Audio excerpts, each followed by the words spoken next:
Bienvenidos a la conferencia titulada Ixchel, mujer primaya de hace 10.500 años. Mi nombre es Jerónimo Avilés Holguín, espero que les guste mucho. Comenzamos. Vamos a hablar de Ixchel. Le vamos a dar el reconocimiento a los colaboradores participantes. Nos vamos a ubicar en el espacio y el tiempo. Vamos a hablar del hábitat, la dieta y la ritualidad de este grupo humano. Y vamos a ver la osteología. Que recuerden que lo que se ha encontrado de esta población son sus esqueletos. Entonces vamos a ver un poco de osteología y vamos a aprender mucha información acerca de ellos. Vamos a estar hablando de la mayor y mejor colección de esqueletos humanos de la era del hielo y por qué son especiales e importantes. Vamos a tocar muy poco de la fauna asociada a estos humanos de la era del hielo. Y esta conferencia está basada en estudios publicados en varios años. Específicamente vamos a estar basándonos en el artículo científico en el 2020, en donde se describió a Ixchel. Pero también vamos a estar tocando artículos de años anteriores que publicamos en distintas revistas con el mismo tema, los precerámicos de Tulum, Quintana Roo. Ahí están mis hashtags para aquellos que quieran aprender más acerca de este y otros temas que trabajamos en la investigación. Empezamos dándole... Perdón que te interrumpa, estamos viendo tu pantalla, no sé si ya la estás compartiendo o nos haces favor de compartirla. Muchas gracias. Claro que sí, aquí la voy a compartir, qué bueno que me avisan porque ya llevo una diapositiva. Aquí vamos. Ok. ¿Qué dijeron? ¿Lo vamos a estar viendo ahí todo el tiempo? No, para nada. Esta es la primera que se perdieron, disculpas, esta es la segunda. Esto es lo que vamos a estar platicando. Ok, ¿quién encontró a Ixchel? Lo descubrieron los espeleobusos profesionales Vicente Fito e Iván Hernández en septiembre de 2016, realizando una búsqueda organizada por mí en el 2015 en aras de encontrar a otro esqueleto nombrado Chanjol II. También quiero mencionar a los que participaron en la búsqueda, pero que no encontraron: Roberto González, Rosalinda Beitea, Roberto Chávez, Roberto Vera Chávez, Ignacio Muñoz, Emilio Gutiérrez y Álvaro Sepúlveda. Ellos también nos ayudaron para buscar, pero no les tocó la fortuna de descubrir. También participó Jonia Aceves y Alejandro Martínez en la búsqueda. Agradecimiento a Steve Gerard por sus informes, a Valentina Cuquiara y a Nick Paul por su apoyo en el registro en video de estos sitios. Y un reconocimiento a Kim Davidson, quien fue el explorador original de la cueva Chanjol, allá en el 2005. Aquí está el grupo de científicos. Este es el artículo de Ixchel, este es su acta de nacimiento. Y he subrayado mi nombre porque a veces al final de las conferencias me preguntan si yo he participado en estas investigaciones. Y sí, ahí está mi nombre para aquel despistado. Y también para otras cuestiones que tienen que ver con una campaña de difamación. Continuamos con Chanjol III. Vamos a ubicarnos en el espacio y tiempo. Homo sapiens, nuestra especie, es una especie nativa africana que salió de África aproximadamente hace 125.000 años. Llegamos a Europa hace 45.000, llegamos a Australia hace 50.000, pero América es el último lugar en donde llegamos a poblar. De ahí el nombre del Nuevo Mundo. Y se calcula que llegamos al continente americano alrededor de los 30.000 años. Esta fecha constantemente es modificada. Este es un tema en constante debate y al igual constantemente se va modificando. ¿Por qué? Pues como vemos con Ixchel, se van haciendo descubrimientos y esto va cambiando las hipótesis, apoyándolas o derrumbándolas en otros casos. Tenemos fechamientos muy antiguos en todo el continente. Quiero que se fijen en la parte superior. Todo Canadá y la mitad de Estados Unidos en esa época estaban cubiertas por 11 kilómetros de hielo. Por eso se llama la era del hielo. Había mucho más hielo que en el presente. Por lo tanto, solo pudieron haber llegado por los espacios que estaban libres de hielo. Sin embargo, las fechas más antiguas están tanto en Norteamérica como en Sudamérica. En el caso de Chile, tenemos 18.500 años en Monteverde. Igualmente tenemos sitios en México que van desde los 13.000, incluso hay más antiguos, hasta los 9.000. Es decir, el continente entero es todo un sitio paleoantropológico de los primeros pobladores de este continente. Y en México se encuentran los esqueletos humanos más antiguos. No son los sitios más antiguos ni los únicos de la era del hielo en México. Por ejemplo, tenemos en Sonora el sitio del fin del mundo, en donde no hay huesos, no hay fósiles, pero sí hay hermosa lítica, como esa punta Clovis de cuarzo transparente, fechada en 11.600 años. O, por ejemplo, otro sitio de las huellas humanas de Cuatro Ciénegas, fechadas con 12.500 años. Por ejemplo, México está lleno de estos sitios. Y en el centro del país tenemos también cráneos, tenemos evidencia esquelética de personajes muy famosos, también de gran antigüedad, como el hombre de Valderas, el de Tlapacoya, el Tepexpan, etc. También tienen antigüedades que remontan al final de la era del hielo. Vamos a hablar un poquito más acerca de estos personajes. Empezamos a hablar de los precerámicos de Tulum. Tenemos fechamientos de que van desde los 13.700 a los 9.000, la fecha más joven. Esta es la mayor colección de esqueletos humanos de esta época en el continente americano. Hasta la fecha van 10 individuos descubiertos, descritos y publicados. Se trata de esqueletos bien preservados, semicompletos y articulados, y esto es clave, lo veremos más adelante. Su gran antigüedad los convierte en los esqueletos más viejos de América, y es el único lugar del continente en donde la arqueología ha recuperado más de un individuo de la misma región y de la misma época. En aquel entonces, como lo he mencionado, los niveles eran mucho más bajos. Si se fijan en la parte superior de la diapositiva, el nivel actual de los cenotes y del mar lleva ahí 4.500 años.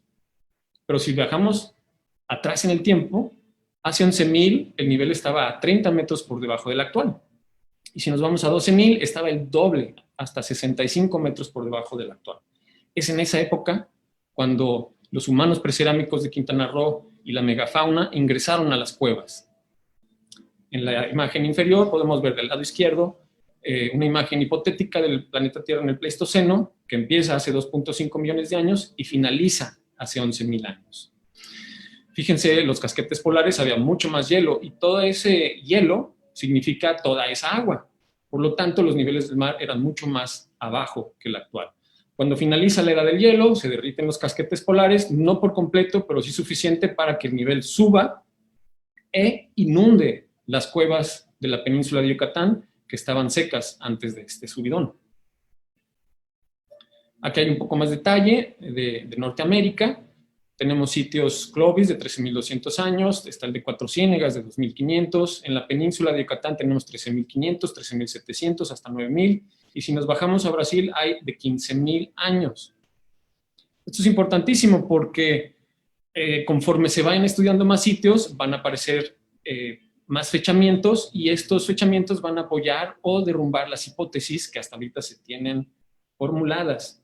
Sabemos en dónde estaba esa orilla del glaciar por las erráticas, es la foto inserta en la diapositiva, y estas son grandes rocas que fueron transportadas en la superficie del hielo, y que cuando el hielo se derrite son depositadas hasta 80 kilómetros de su lugar de origen.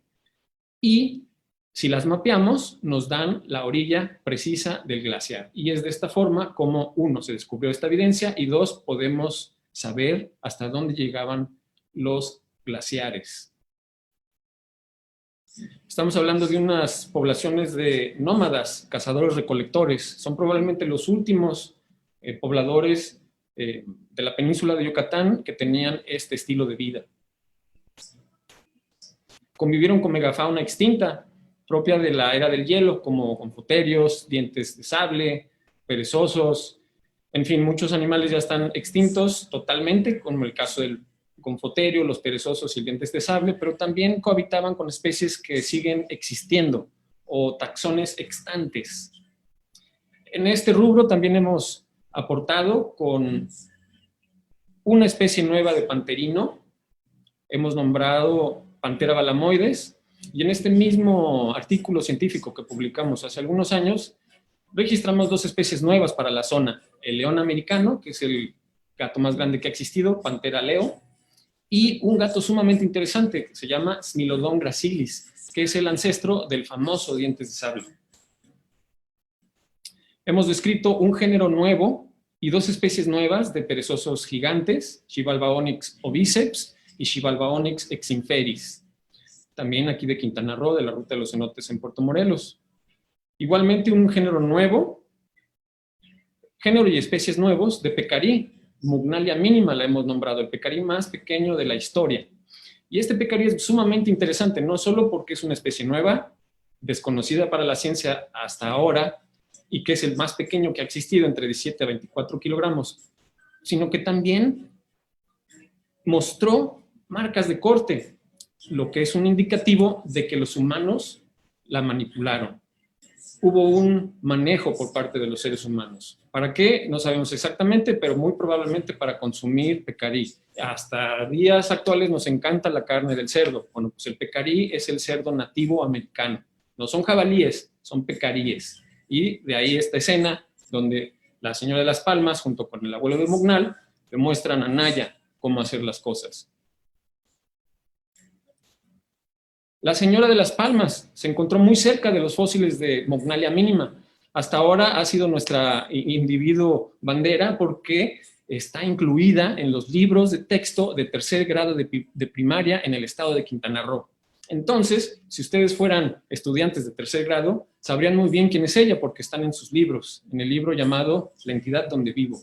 Y ahí está ella, muchísimo antes de la civilización maya, casi 10,000 años más. Por eso se denominan premayas, por eso son precerámicos, por eso son prehistóricos. No tenían tecnología para hacer cerámica, como todos los pueblos cerámicos del continente posteriores. No tenían escritura, no sabemos nada de ellos, solo conocemos sus restos óseos y sus herramientas de piedra o de hueso. Y en algunos casos se han encontrado textiles. Por eso la señora de las Palmas está vestida con una túnica de tela y no de piel. Se han encontrado restos de textiles de gran antigüedad.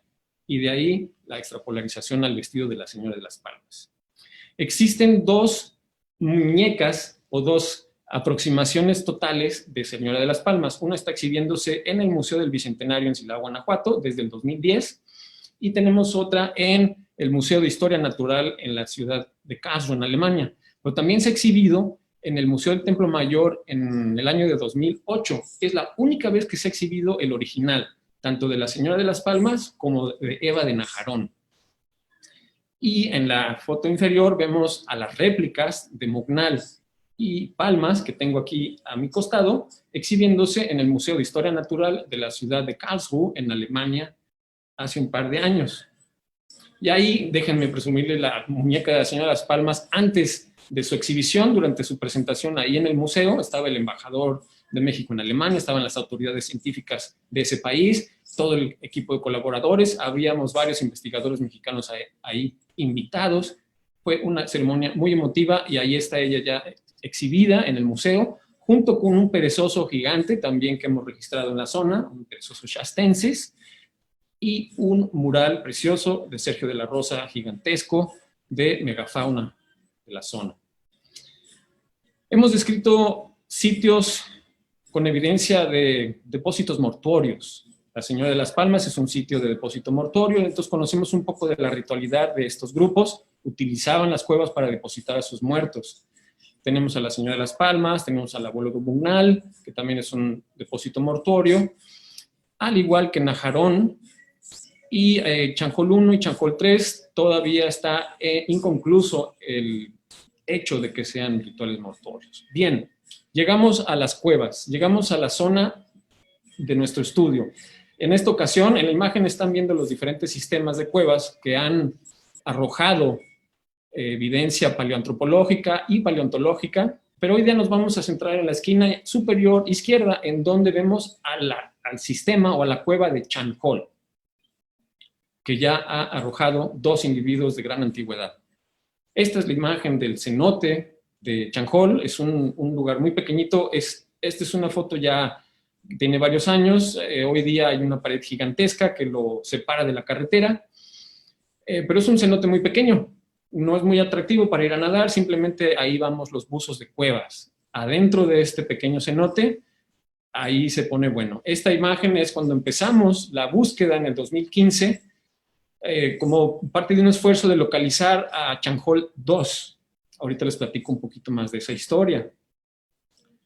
Este es entrando inmediatamente en la restricción del cenote y miren cómo se abre la cueva y hay una pendiente en donde, si se fijan, del lado izquierdo está llena de lodo y del lado derecho está libre de lodo. Esto lo hemos quitado los buzos conforme bajamos y ascendemos, descendemos y ascendemos, y este movimiento de aletas y nado ha descubierto estas rocas. Y miren lo que había en esa bajada. Habían vasijas, habían huesos animales, habían incluso huesos humanos, y con el paso del tiempo los espeleobuzos han reacomodado toda esta evidencia en una repisa que está en uno de los laterales. Pero toda esta evidencia es maya. Tenemos evidencia maya en forma de un individuo, tenemos sus fragmentos de cráneo, esos ya no están ahí, ya los tiene en resguardo de Lina.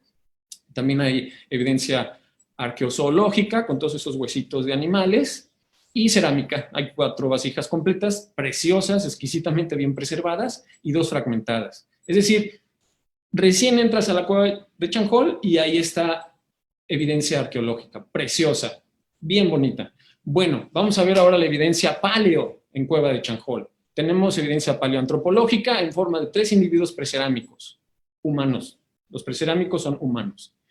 Pero también tenemos evidencia paleontológica en forma de 3 mamíferos, sus restos óseos. Tenemos un folívoro, un roedor y un par de quirópteros.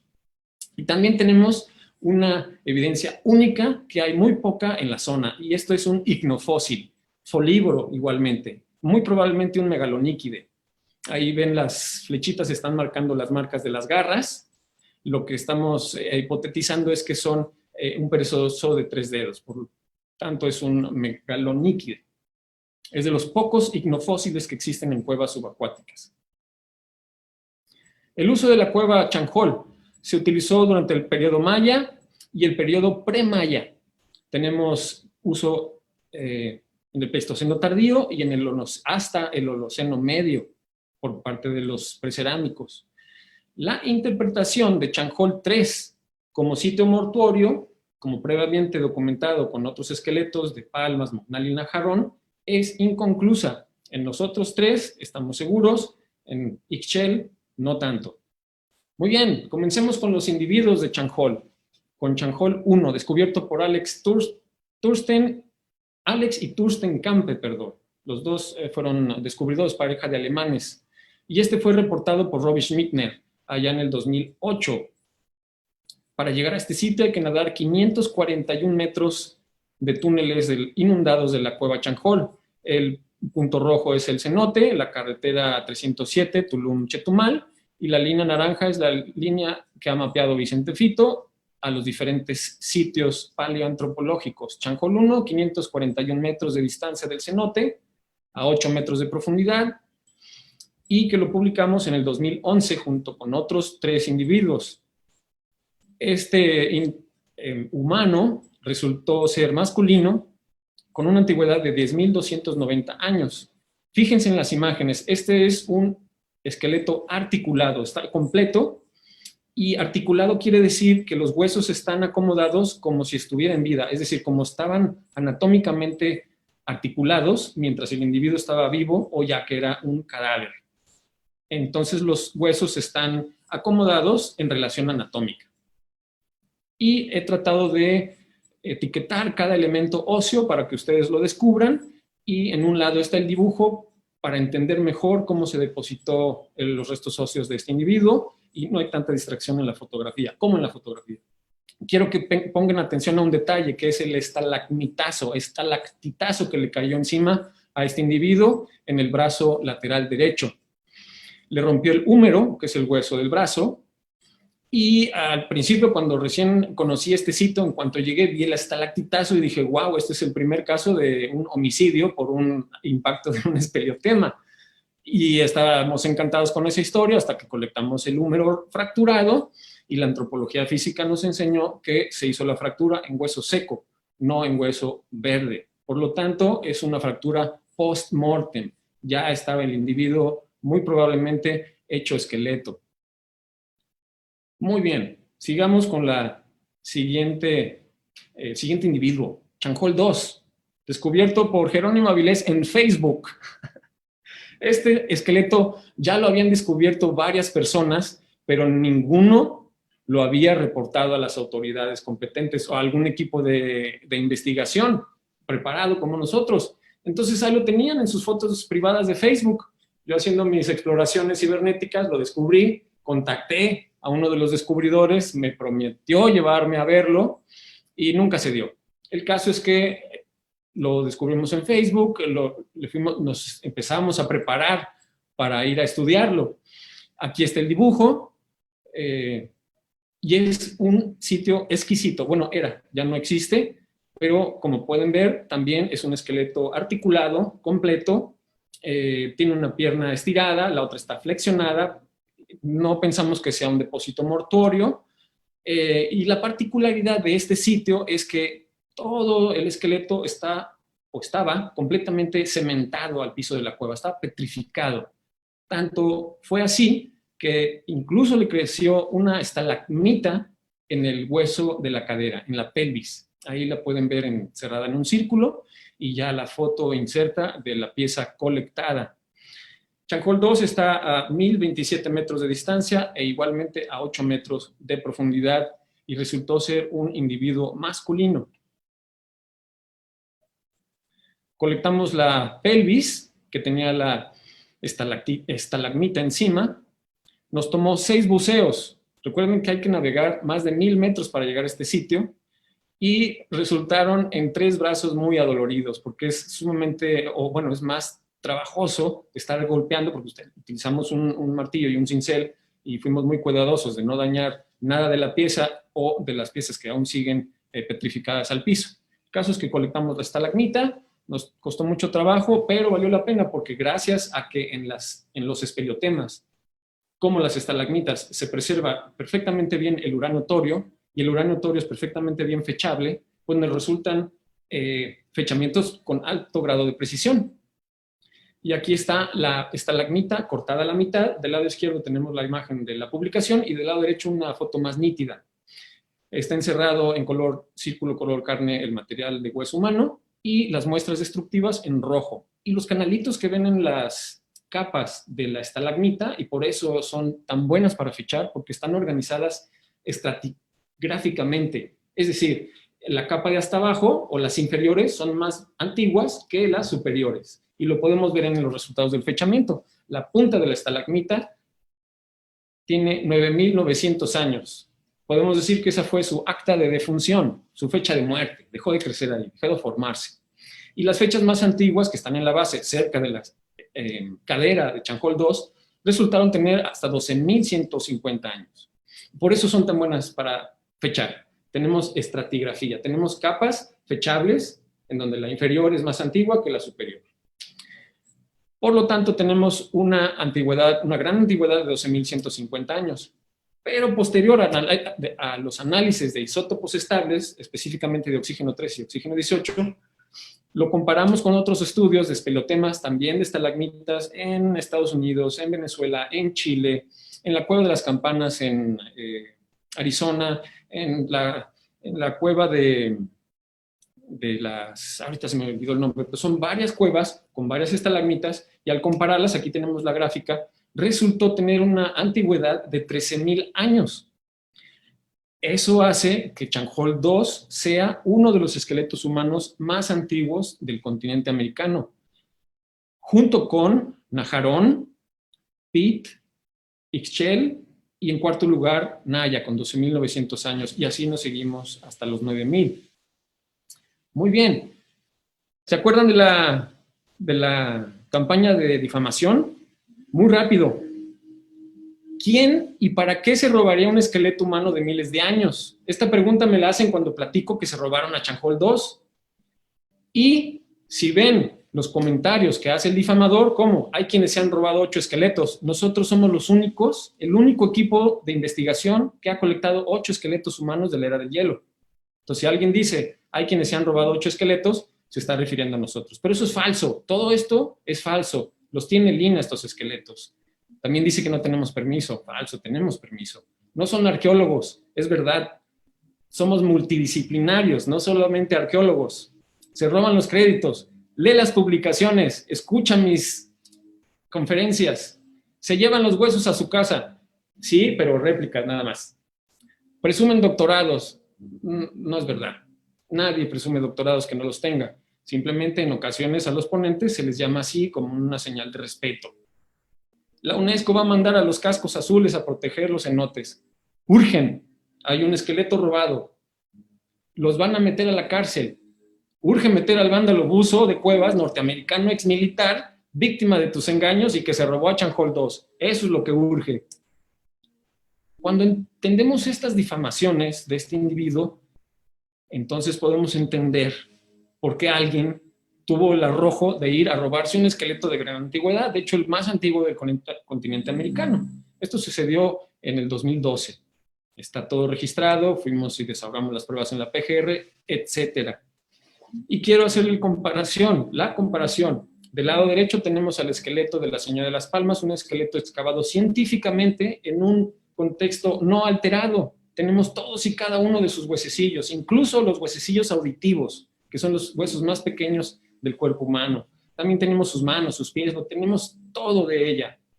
Y si ven del lado izquierdo, el robado son solamente fragmentos que logramos rescatar. El vándalo que se llevó ese esqueleto no sabe identificar los huesos, simplemente se llevó lo más grande, el cráneo, la mandíbula, los fémures, los brazos, y nos dejó solamente fragmentos que no pudo identificar. Pero gracias a esos fragmentos pudimos hacer el artículo científico, pudimos describir al humano, y hoy sabemos su sexo, su edad, etc.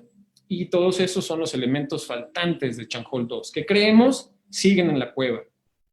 Simplemente esta persona los escondió para que nosotros no llegáramos a él. Imagínense, si está escuchando a alguien que es famoso decir que hay quien se roba los esqueletos, y nosotros somos los únicos que trabajamos esqueletos, en cuanto se enteró que yo sabía que estaba ese esqueleto ahí, fue y lo removió para que yo no lograra hacer el estudio. Pero incluso así lo logramos.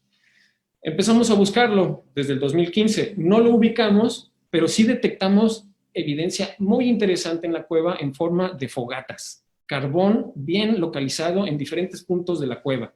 Ubicamos hasta más de 30 fogatas, hogueras, acumulaciones de carbón que nosotros interpretamos como fogatas o puntos de iluminación de la cueva para navegar estos espacios por parte de los precerámicos. Y fue muy interesante porque todos los resultados de radiocarbono 14 se acumularon entre los 7.000 y los 9.000 años, antes del presente. Aquí también está el artículo científico, si lo quieren consultar. Al final de la conferencia voy a poner ligas, o si ponen, por favor, mándenme los artículos, yo les hago llegar nuestro paquete de artículos científicos, que ya llevamos 13, de humanos, fauna y espeleotemas especiales. Estas son las imágenes de las distintas acumulaciones de carbón adentro de la cueva Chanjol. Fíjense cómo están muy localizadas, y eso es un indicativo de que no son arrastres. Con esto hemos comprobado que el ingreso de la cueva a Chanjol duró hasta 1.200 años, tomando en cuenta el carbón, pero si tomamos en cuenta los restos óseos, tuvo ocupación o uso intermitente de 6.000 años. La brecha entre el periodo formativo maya hace 3.000 años y los precerámicos se acortó a tan solo 4.000 años. Antes simplemente no conocíamos a los precerámicos. Para todo el mundo, los primeros pobladores de esta área eran los mayas. Hoy día, gracias a estos estudios, sabemos que no fue así. Fueron los premayas con grandes antigüedades. Ahora tenemos una laguna arqueológica nada más de 4.000 años. Así que espeleobuzos, arqueólogos, estudiantes, etcétera, pónganse las pilas. Debe haber más. Llenemos esa laguna arqueológica. Llegamos a Ixchel, mujer premaya de 10.500 años antes del presente. Para llegar ahí, al sitio de Ixchel hay que navegar la cueva por más de 1.100 metros desde el cenote Chanjol. No tiene otra salida esta cueva que yo conozca. Chanjol 3 fue descubierto por Vicente Fito e Iván Hernández en el 2016. Están viendo la imagen del sitio. Tiene una profundidad también de 8 metros de agua dulce y la cueva es muy pequeñita, es muy chaparrita, tiene 1,20 de alto y 2 de ancho. Y vean la imagen, en el círculo está la laja y el cráneo. Esa laja va a tomar un poco más de relevancia conforme vayamos avanzando. Ok, aquí estamos. Chancol 3, este es el sitio, este es el mero lugar. Ahí está la situación de hallazgo, el descubrimiento. Así es como lo vieron por primera vez Vicente e Iván, y al día siguiente nosotros, o bueno, horas después nosotros. Es el sitio de Chancol 3, es un depósito primario directo. Los huesos están en una área aproximada de 2 por 3 metros. La posición original no se conservó, pero pensamos que muy probablemente fue posición dorsal, es decir, acostado en la espalda. Y solo el 30% se preservó. Esto es probablemente porque fueron transportados por el agua, se perdieron con los procesos de descomposición o están abajo del sedimento. No hemos excavado, simplemente colectamos, registramos primero y colectamos el material expuesto. Pero lo dudo mucho, pero puede haber material en el sedimento. Bien, pues veamos cómo está el acomodo de los materiales, los elementos óseos. Quiero que pongan atención a la laja. Fíjense cómo está como pues removida. No debería de estar ahí. Llama la atención. A partir de ahorita le vamos a llamar laja cabecera. Bien, tenemos al cráneo en el norte del sitio.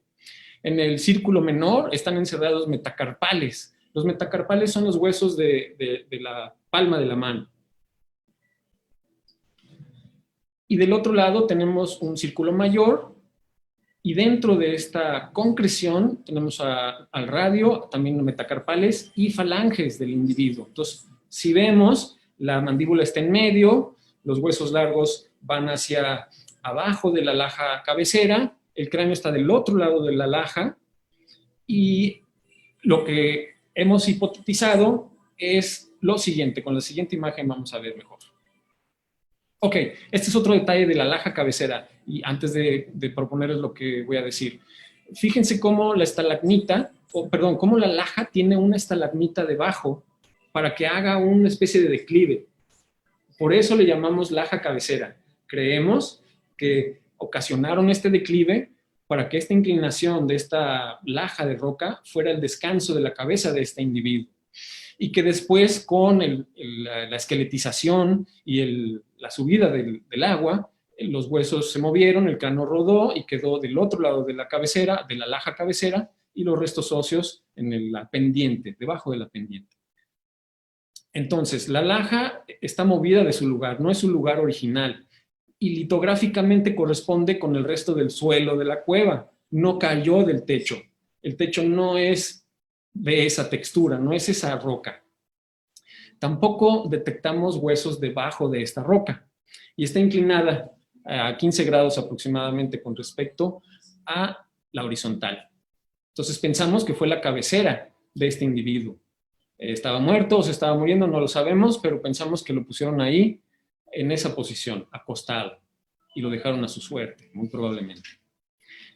Bien, ahora quiero que tomen atención a las flechas rojas y azules. Están indicando a las concreciones del radio, los carpales y metacarpales. Y esta pieza fue sumamente importante para la investigación porque nos dio el fechamiento.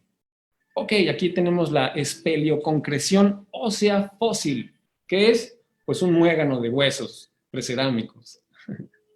Fíjense en las flechas rojas y azules. Las rojas están indicando al fragmento del radio, es el radio distal, lo que articula con la muñeca. Y las flechas azules están señalando a carpales y metacarpales. Los carpales son los huesos de la muñeca y los metacarpales son los huesos de la palma de la mano. Esta pieza la colectamos igual con martillo y cincel, con mucho cuidado, y la cortamos a la mitad. Ahí vemos el corte, y aquí ya vemos el corte transversal.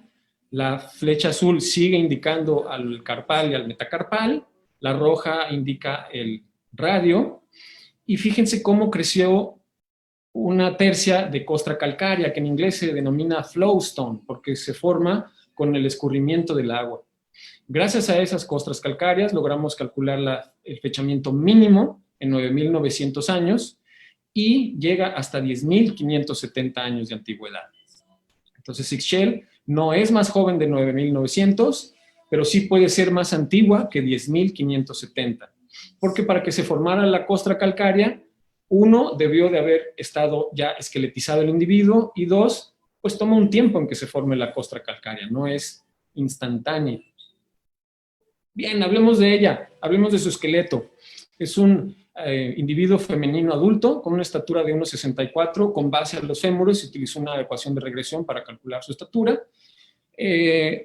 Las suturas están completamente soldadas de la clavícula y de los huesos largos. Eso le da una edad mínima de 21 años. Toda la dentición permanente está salida, le erupcionaron, y eso le da una edad mínima de 18 años. La atrición dental o el desgaste de sus dientes le da, que es muy poca, le da una edad de 25. En general, se ha determinado la edad de Ixchel en 30 años más o menos 11. Los fémures presentan una curvatura indicativa de alta movilidad, y esta es una característica que comparten los cazadores-recolectores, porque como saben son nómadas y todos los días teníamos que salir a buscar nuestro sustento. Y aquí está la lista de todos los elementos que logramos recuperar de Ixchel. Hay otros elementos que están muy fragmentados, que no tienen ninguna estructura. Ixchel es un individuo femenino y el sexo de Ixchel fue determinado por la escotadura asiática, que son las 3 imágenes que ven en la diapositiva. Tenemos 2 femeninas en la parte superior, palmas e Ixchel, y en la parte inferior un masculino. Esto es uno de los huesos más diagnósticos para poder sexar a un individuo esqueletizado. Pero también se toman en cuenta características del cráneo y lo grácil del esqueleto en general y el poco desarrollo de las inserciones musculares. Por lo tanto, se determinó que Ixchel es un individuo femenino. ¿Y cómo sufrió de los dientes? Le localizamos abscesos profundos en la mandíbula lateral izquierdo, que le ocasionó la pérdida del tercer molar, y del lateral derecho tenemos también abscesos que le hicieron perder los incisivos y los caninos y el molar premolar 1. También presentó caries. Las caries son comunes en esta población, pero con poco desgaste, indicativo de una dieta blanda y dulce o con alto contenido de azúcares, y no usaban sus dientes como herramientas, en contraste con la atrición severa observada en cazadores-recolectores contemporáneos. En las imágenes podemos ver, en la superior las flechas indican a los abscesos. En la imagen F podemos ver la vista oclusal de los dientes de la mandíbula, podemos ver las caries. Y en la imagen E podemos ver también que tuvo daño en las superficies interproximales de los dientes. Y debió haber sufrido mucho de dolores de muela. También le hicimos un estudio muy interesante a Ixchel a través de los isótopos de estroncio. El estroncio es un elemento que lo ingerimos en lo que comemos, en lo que bebemos durante los 15 primeros años de crecimiento en nuestras vidas. Y se graba un código. Yo tengo el estroncio de la Ciudad de México porque ahí crecí mis primeros 15 años. Ixchel es de una parte del norte de la península de Yucatán. Eso lo indica su código de elemento de estroncio. Entonces, para aquellos chetumaleños que ya se la querían adjudicar, negativo, es o de Puerto Morelos, o de Mérida, o de Valladolid, de algún lugar de por ahí, en el norte de la península de Yucatán. No es costeña, no tenemos evidencia que haya consumido productos provenientes del mar. Esta mujer también sufrió mucho, tiene 3 traumas en las porciones posterior y lateral del cráneo. 2 traumas en la imagen A son visibles en la porción posterior del parietal derecho y fueron causados por un objeto potencialmente filoso. Son 2 golpazos. Y el tercer probable trauma, en la imagen B, está ubicado en el parietal izquierdo y tiene una perforación circular que está rodeada por un alzamiento por hueso nuevo. Y esto indica el proceso de sanar. Es decir, después de los impactos, Ixchel sobrevivió algún tiempo. Este tercer trauma no se puede saber qué fue lo que ocasionó por esta regeneración del tejido óseo encima de la herida. También localizamos 2 pequeñas marcas de corte en el temporal derecho. Se necesita tomografía computarizada para que nos asista en el análisis profundo de estas marcas y tener un mejor diagnóstico de las lesiones. Y aquí están los detalles de los traumas. En la imagen superior tenemos el acercamiento del trauma en el parietal. Esos son 2 en esta misma herida. En medio tenemos las 2 marcas de corte en el temporal derecho. Y en la imagen inferior tenemos el detalle de este crecimiento de hueso nuevo en el trauma del parietal izquierdo. Estas heridas probablemente llevaron a Ixchel a tener unas graves infecciones. Hemos localizado paleopatologías. En la imagen inferior están viendo el cráneo de Ixchel y en la superior están viendo el cráneo de la señora de las Palmas, perfectamente sano. Lo que estamos viendo es deformaciones tipo cráter en el cráneo de Ixchel, y la naturaleza de estas deformaciones parece ser patológica, especialmente en la sutura lamboidea, que ven esa línea zigzagueante, es el hueso wormiano. Worm quiere decir gusano, por esa característica. El tejido de hueso afectado tiene señales de una probable infección que pudo ser causada por la herida en el cráneo. Las lesiones muestran similitudes a un masculino sudamericano exhibiendo treponema peritonitis, y este individuo es del 1650 antes del presente. Es lo que estamos proponiendo. La infección que causó estas deformaciones en el cráneo de Ixchel fue causado probablemente por un treponema. Otras enfermedades por treponema, como la sífilis, son menos probables en Ixchel porque típicamente se manifiestan en el esqueleto de manera diferente. Es decir, afectan también el esqueleto postcraneal e incluso el rostro. Y es cosa que está ausente en Ixchel. El rostro está perfectamente bien, al igual que el esqueleto postcraneal. Y también hay ausencia de caries Zika, característicos en estas infecciones, en la infección antes mencionada. Entonces, lo que estamos proponiendo es que es la infección causada por treponema, y esperamos que este aporte, este descubrimiento, este hallazgo, ayude a establecer el debate del origen de esta enfermedad. Aquí está una imagen mayor de la parte trasera del cráneo de Ixchel, con todas sus deformaciones de tipo cráter. Del lado derecho podemos ver un individuo europeo con una infección treponema también, en este caso de sífilis, porque está afectado el rostro. Y abajo vemos a la señora de las Palmas, completamente sana, con su sutura lamboidea perfectamente, sin ninguna paleopatología en ese sentido. Cabe señalar que Ixchel debió haber sufrido mucho por estas infecciones.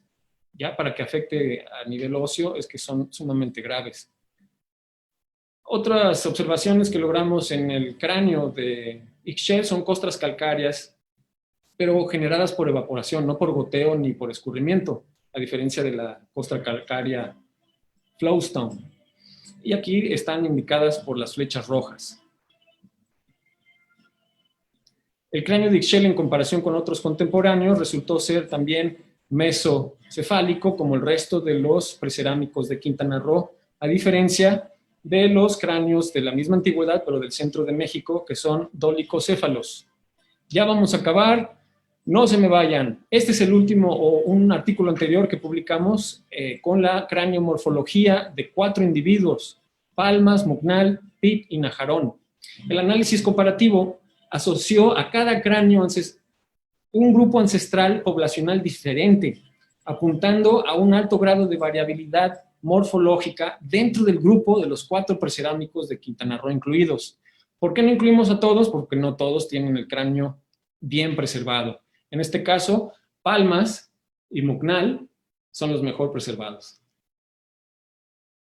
Los cráneos precerámicos de Quintana Roo son mesocéfalos, distintos a los similares con edades de 9,000 años y más, clasificados como dolicocéfalos. Aquí vemos el ejemplo: del lado izquierdo el abuelo de Mugnal, del lado derecho el hombre del Metro Valderas.